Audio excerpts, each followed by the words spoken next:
Recent wave of protests in China were unusual on a lot of accounts. For one, it was a rare expression of dissent in the communist nation.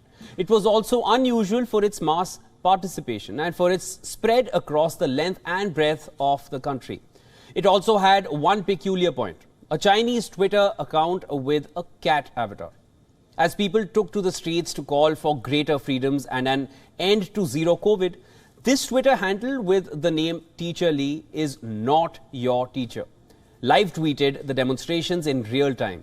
This offered the world a rare window to know what exactly happened in China during this time. China's Great Firewall swiftly censored videos, photographs and accounts of the protests, erasing precious records of what's happened on ground zero. But participants and witnesses who knew their way around the Great Firewall, started sending them Teacher Lie.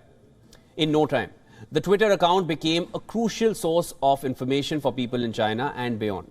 Behind the accounts is a 30-year-old painter, Lee, sitting thousands of miles away from the protests in Italy.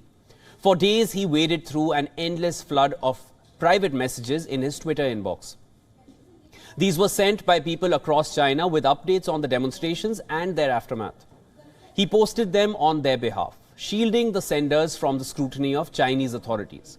Lee's following quadrupled in 2 weeks to more than 800,000. Journalists, observers and activists monitored his feed very, very closely. Some of his posts were even aired on televisions across the world. As his profile grew, Lee came at the center of the Chinese crosshairs. Lee recently shared on Twitter how his parents living in China got visits and calls from Chinese authorities. Authorities wanted his parents to make him stop posting. He also received numerous death threats from anonymous phone numbers and social media accounts. But he did not back down. And thanks to his courage, the world has documented records of the protests, which would have otherwise been erased altogether by the Chinese government.